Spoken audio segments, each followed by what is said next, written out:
नमस्कार, 4 का चक्रव्यूह में आपका स्वागत है। मैं हूं आपके साथ अंशिका। नेता हो या अपराधी, आतंकी हो या जिहादी, कौन किसके चक्रव्यूह में फंसा, इस शो में आपको विस्तार से बताएंगे। चक्रव्यूह में आज सबसे पहले बात हिंसा के चक्रकाल में फंसे आरोपी अंसार की, जिसके समर्थन में पहले पीएफआई ने आवाज उठाई और अब उसका केस लड़ने के लिए जमीयत उलेमाए हिंद आगे आया है। फिर बात करेंगे मुंबई पुलिस के चक्रव्यूह में फंसे संजय राउत की, जिन पर पुलिस ने खुलासा किया है कि असामाजिक तत्व बताकर राउत और एकनाथ खड़से के फोन टैप किए गए थे। चक्रव्यूह की तीसरी खबर में बात करेंगे आजम खां के चक्रकाल में फंसे अखिलेश यादव की, जिनकी टेंशन तब और भी ज्यादा बढ़ गई जब जयंत चौधरी आजम खां के घर उनके परिवार से मिलने पहुंचे। चौथी और आखिरी खबर में बात करेंगे जासूसी के चक्रव्यूह में फंसे पाकिस्तान की, जो चीन से इंडियन एयरबेस का डाटा चुरा रहा है। चलिए शुरुआत करते हैं चक्रव्यूह की और सबसे पहले बात हिंसा के चक्रकाल में फंसे आरोपी अंसार की, जिसे बचाने के लिए अब सेक्युलर गैंग इकट्ठा हो गई है। अहम बात तो यह है कि अब जमीयत उलेमाए हिंद ने जहांगीरपुरी हिंसा के मुख्य आरोपी अंसार का केस लड़ने का ऐलान किया है। स्थानीय लोगों ने जमीयत प्रतिनिधि मंडल को 14 लोगों की सूची और उनके आधार कार्ड दिए हैं, जिनको गिरफ्तार किया गया है। वहीं उनके रिश्तेदारों ने जमीयत उलेमाए हिंद से न्याय की गुहार लगाई है। इस संबंध में जमीयत के कानूनी मामलों के जानकार एडवोकेट और मौलाना नियाज अहमद फारूकी ने कहा कि जमीयत पूरी ताकत के साथ उनका केस लड़ेगी। जमीयत पहले से ही 2020 के दिल्ली दंगों के केस लड़ रही है, जिनमें वो 503 मामलों में जमानत दिलाने में सफल रही है, जबकि 160 केस ट्रायल पर लड़ रही है। साथ ही अहमद फारूकी ने हिंसा पर टिप्पणी करते हुए इसे कानून व्यवस्था की विफलता ही करार दिया है। यह अंसार वही शख्स है जिसने हनुमान जयंती के दिन शोभा यात्रा ले जा रहे लोगों के साथ झगड़ा शुरू किया था। इसके बाद पथराव और फायरिंग की घटनाएं हुई थी। अंसार हिस्ट्री शीटर भी रह चुका है। इसके अलावा दिल्ली के शाहीन बाग में सीएए एनआरसी विरोधी आंदोलन के दौरान भी उसकी भूमिका सामने आई थी।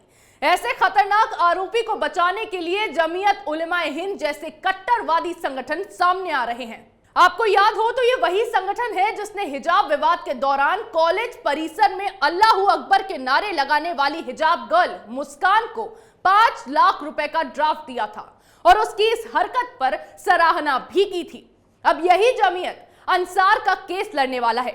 वो अंसार जो ना सिर्फ दंगों में शामिल था, बल्कि पूरी साजिश ही उसने प्लान की थी।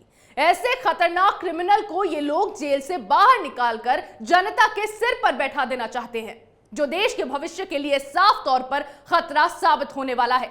खुद जमीयत की ओर से केस लड़ने वाले एडवोकेट ने यह बात कही है कि सीएए के 503 मामलों में उन्हें जमानत दिलाने में सफलता हासिल हुई है। अब वही दंगाई जेल से छूटने के बाद जहांगीरपुरी हिंसा में अपना सहयोग देने पहुंच गए।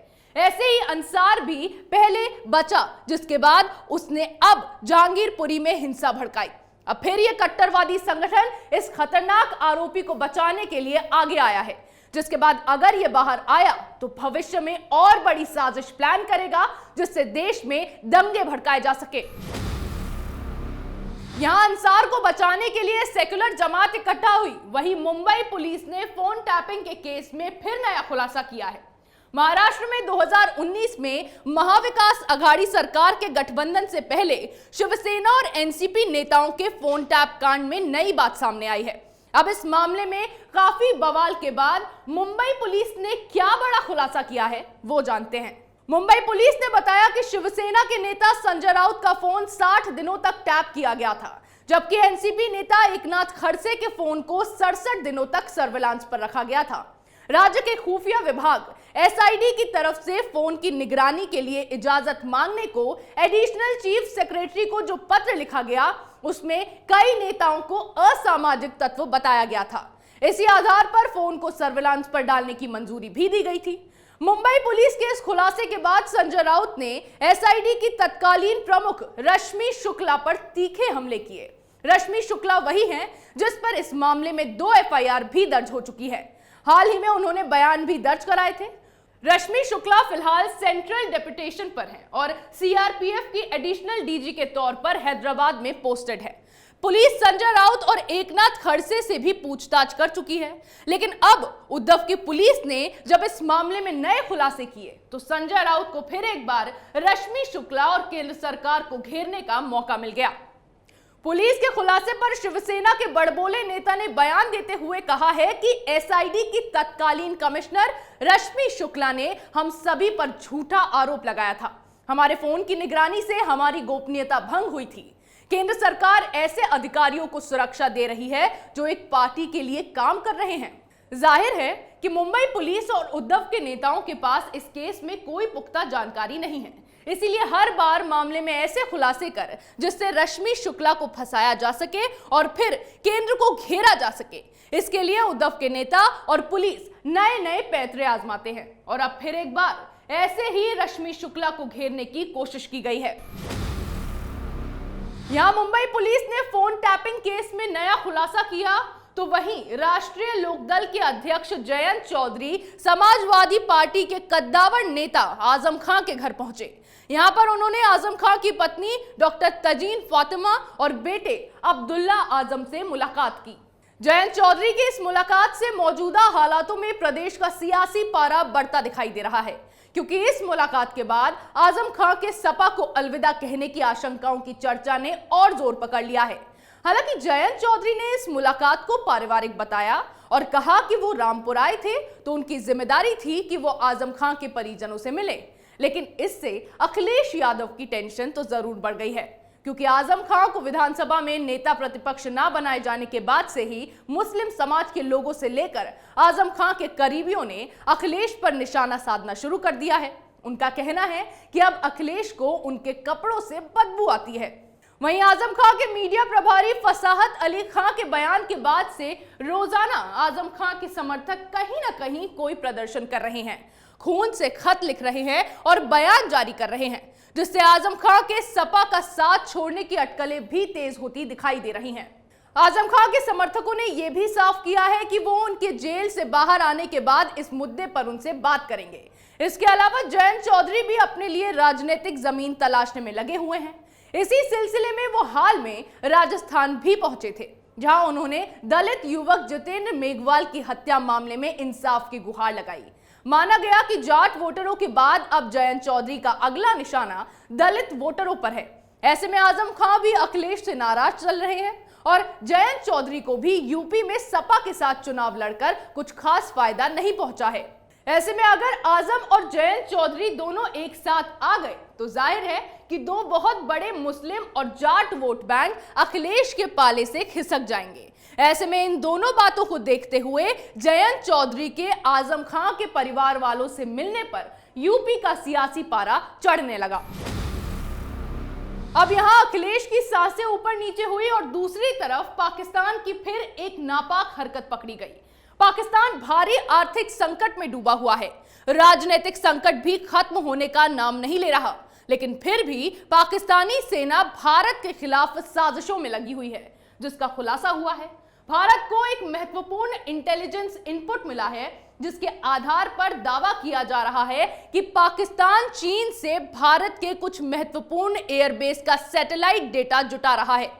इसमें एयरबेस की 0.6 मीटर रिजोल्यूशन की क्षमता वाली तस्वीर भी शामिल है, यानी पाकिस्तान भारत के एयरबेस का हाई रिजोल्यूशन तस्वीर चीन से मांग रहा है।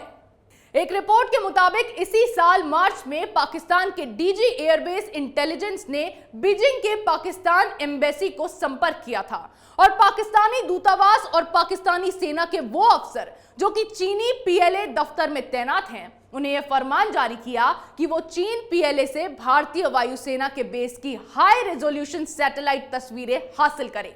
रिपोर्ट के मुताबिक जो तस्वीरें मांगी गई वो 5 गुना 5 किलोमीटर के ऑपरेशन कवरेज के साथ होनी चाहिए। यही नहीं, सैटेलाइट पिक्चर का रेजोल्यूशन 0.6 मीटर की होनी चाहिए। इतना ही नहीं, जिन भारतीय वायुसेना के एयरफील्ड की तस्वीरें मांगी गई हैं, उनमें श्रीनगर, आदमपुर, अंबाला, भुज ये सब इलाके शामिल हैं। पाकिस्तान हमेशा इस बात पर नजरें टिकाए रखता है कि भारतीय सेना किस तरह से खुद को मजबूत कर रही है। कैसे उन्नत तकनीक के हथियार किस जगह पर तैनात कर रही है। इसके अलावा हाल में भारतीय सेना में साइबर सिक्योरिटी ब्रीच का मामला भी सामने आया है।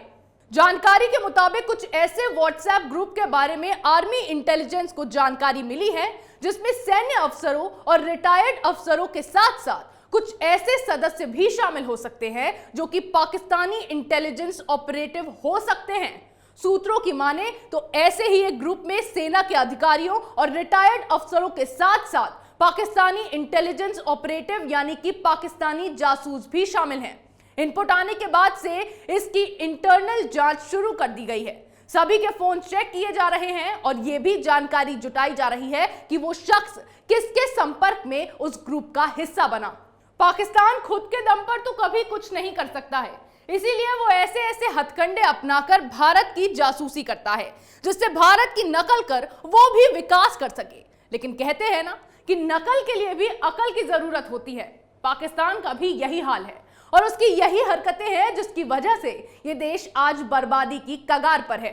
चक्रव्यूह में मेरे साथ आज इतना ही। कल फिर कौन किसके चक्रव्यूह में फंसेगा नए मुद्दों के साथ पेश होंगे और दिखाएंगे कई और सनसनीखेज खुलासे। तब तक के लिए देखते रहिए कैपिटल टीवी।